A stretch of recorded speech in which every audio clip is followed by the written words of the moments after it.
so glad to have you here with me. We've been doing a lesson series called He Changed My Name, and this is our last one, actually. We're going to start a new lesson series in March, because we're going to be leading up to Resurrection Sunday, so we need to get all of that lesson stuff in. But today's name change is one of the apostles. He's also referred to as a saint by the Catholic Church, and we call him Barnabas.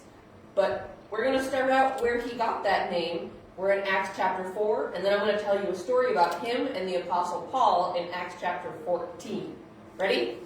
So, this is where we find out about his name change. Joseph, a Levite and a Cypriot by birth, that means he's from the country of Cyprus, the one the apostles called Barnabas, which is translated to son of encouragement, sold a field he owned, brought the money, and laid it at the apostles' feet. All of the apostles, all of the Christians were there together, and they were celebrating, but they were cut off from the usual temple, and they didn't have any money. So he took what he had and he sold it to give it to the church to sustain the ministry, to sustain the people preaching and teaching about Jesus. And they call him Barnabas, which Bar is the Hebrew prefix that means son of, and then Nabas means encouragement. So they call him son of encouragement. And that becomes his name through the rest of the New Testament. And he lives up to his name. It's a nickname he got, and he kept it for the rest of time, which I think is pretty cool. It's like the opposite of Doubting Thomas. He got a cool nickname.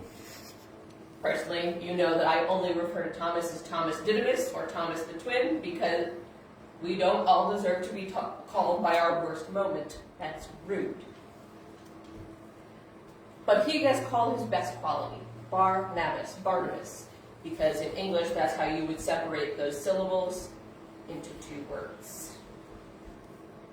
All right.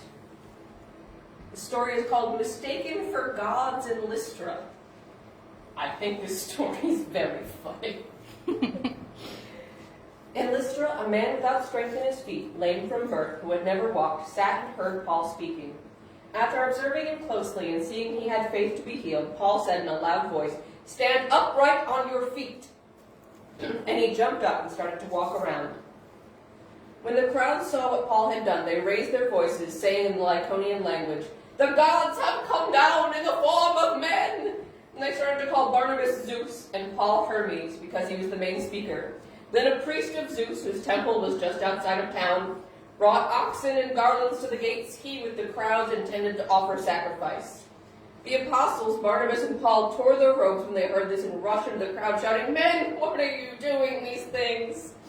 We are men also, with the same nature as you, and we are proclaiming good news to you, that you should turn from these worthless things and to the living God, who made heaven, the earth, the sea, and everything in them.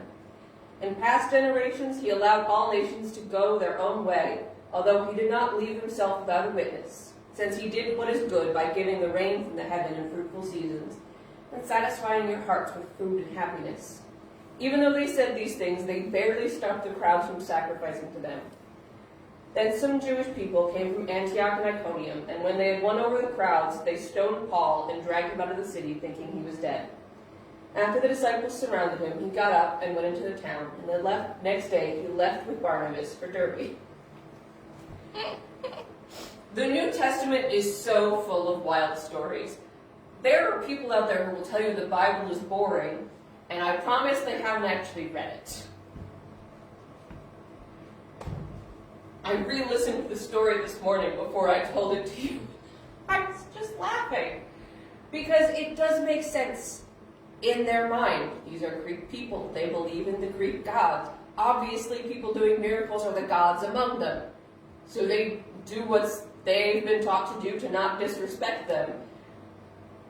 But even the angels begged people not to bow to them. How much more were the apostles horrified that they thought they were gods? But we're mostly talking about Barnabas. They thought he was Zeus. That's also very funny to me. But I also think it's interesting that they refer to Paul as the main speaker, even though Barnabas is known as the son of encouragement. He is an encourager. How much must it have bothered him to have to rebuke these people? that they thought he was a god instead of a messenger of the living God. But Barnabas went from Joseph of Cyprus to Barnabas the apostle. And I think that's a wonderful thing and a wonderful way to end out our lesson with the son of encouragement. He had his best quality made into his name. And I wish that for all of us. Have a wonderful week. We'll be back next week with a new lesson series and new people to talk about. And I will see you guys then. Bye.